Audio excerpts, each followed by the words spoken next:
El 27 de abril de 2011. La naturaleza desató una furia pocas veces vista sobre el sur de Estados Unidos. Fue el mayor brote de tornados jamás registrado en la historia. Más de 200 tornados tocaron tierra en un solo día, arrasando todo a su paso. Y en medio de esa pesadilla, una pequeña ciudad de Alabama se convertiría en el epicentro de una tragedia sin precedentes. Phil Campbell. Lo que la historia de Phil Campbell si tan aterradora y única no es solo la devastación, sino la implacable repetición de la catástrofe. En menos de 2 horas, la ciudad no fue golpeada por uno, ni por dos, sino por 4 tornados diferentes. Imaginen la angustia, el miedo constante, sin un momento de respiro, mientras el cielo se convierte en su peor enemigo. La jornada comenzó temprano, con un sistema de tormentas masivo que se movía a una velocidad alarmante.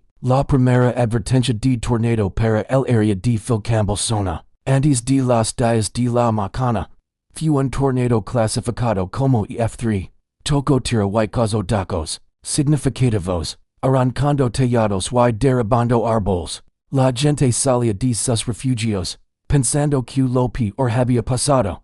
Pero era solo el comienzo. Apenas unas horas después, liga el segundo tornado. Este fue más débil, un EF1, pero golpea a una comunidad ya en estado de shock. Los escombros del primer tornado se convirtieron en proyectiles mortales. Las sirenas volvieron a sonar, sembrando más pánico y confusión. ¿Cómo era posible que esto sucediera de nuevo? Tan pronto, la gente se refugiaba donde podía, en sótanos, bajos, armarios, rezando para que terminara. Pero la naturaleza aún no había terminado su castigo. La tarde trajo consigo la calma antes de la tormenta más grande y violenta de todas. Los meteorólogos observaban sus radares con incredulidad. Una supercélula monstruosa se dirigía directamente hacia Phil Campbell. Alrededor de las 5 de la tarde, el cielo se oscureció de una forma antinatural.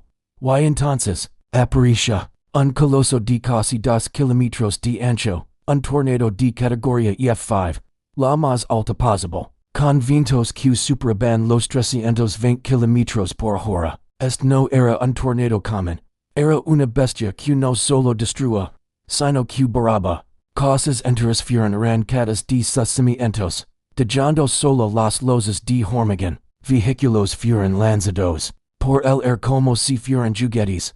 Árboles centenarios fueron despojados de sus ramas y corteza, quedando como palos fantasmos clavados en la tierra. El rugido, según los supervivientes, era ensordecedor, como un tren de carga que no pasaba, sino que se quedaba sobre ti, traitorando el mundo. Este tornado EF5 recorrió más de 200 kilómetros a través de Alabama, dejando una estela de aniquilación total. En Phil Campbell, el impacto fue catastrófico. El centro de la ciudad, escuelas, iglesias, negocios, todo fue reducido a una montaña irreconocible de estilos y metal retorcido. Las historias de supervivencia de este son casi milagrosas. Familias enteras se aferraron a la vida en sus refugios mientras sus hogares se desintegraban a su alrededor.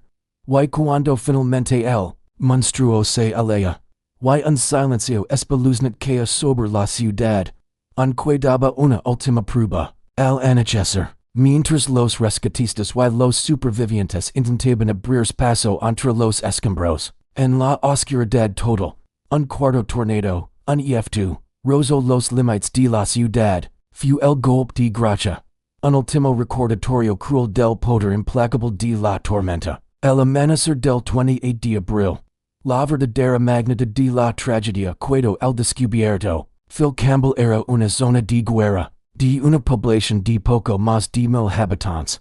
26 personas perdieron la vida esa noche.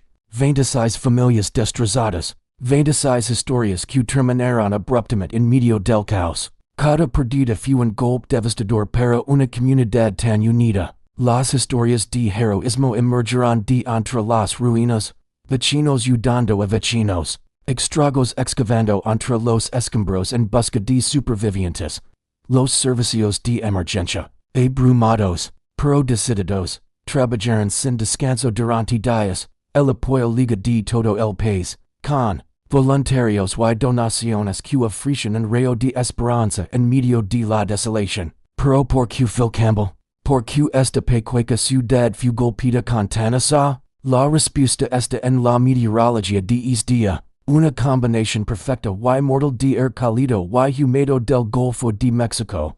Una fuerte corriente en coro y un frente frío crean las condiciones ideales para supercélulas de larga duración, que son las fábricas de los tornados más violentos. La trayectoria de estas tormentas, una tras otra, se alinea desafortunadamente sobre la misma área. El tornado F5 de Phil Campbell se convirtió en uno de los más estudiados de la historia. Los ingenieros y meteorólogos analizaron los patrones de daño para comprender mejor cómo las estructuras fallan en eventos tan extremos y cómo mejorar los códigos de construcción y los sistemas de alerta. La tragedia, a un costo terrible, proporcionó lesiones fatales que podrían salvar vidas en el futuro. La recuperación de Phil Campbell ha sido un camino largo y difícil. Reconstruir no es solo levantar edificios, es sanar las heridas emocionales de una comunidad traumatizada. Ecos después, las cicatrices físicas en el paisaje todavía son visibles en algunos lugares.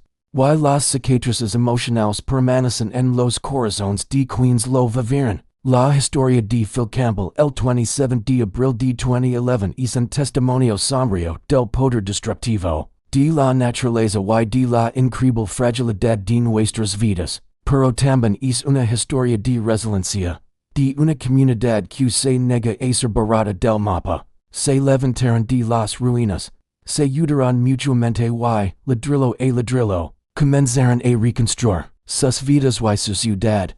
Es un recordatorio de que, incluso después de la tormenta más oscura, el espíritu humano puede encontrar la fuerza para seguir adelante. Gracias por acompañarnos en este relato. Si te ha impactado esta historia, no olvides darle me gusta, compartirlo y suscribir para más contenido como este. Hasta la próxima.